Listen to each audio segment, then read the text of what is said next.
ari ku kibuga ca Departement de Sport kuri uyu wa gatandatu igenekerezo rya 70 Munyonyo 2021 aho hari haramutse hakinirwa inkino z'igice ca kabiri gishiri ca nyuma ihiganwa rya Viva Champions. Urukino rwa mbere rukaba rwahuje Regazere na Rumuri aho Regazere yatsinze inyagiye umugwi wa Rumuri 139-9.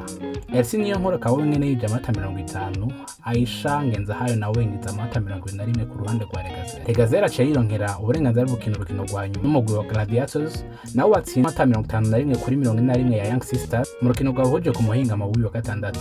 Ku ruhande rw'abahungu urunani rwahuye na Kern mu rukino rwa rubereye ijisho hamwe na Gilbert nije imbere aho arakinira umugwi wa Patriots mu gihugu c'u Rwanda. Urunani rukaba rwatsinze amata 39-53 ya Kern. Mu rukino rwakurikiye ku ruhande rw'abahungu basangiye mu masaha yo ku mugoroba nk'isaha 11 Dinamo yatanye mu mitwe na Gymkhana. Urukino rwarangiye Dinamo ubifashijwe n'umukinyi wayo mushasha Said Amis watsinze amata 95-77 ya Gymkhana.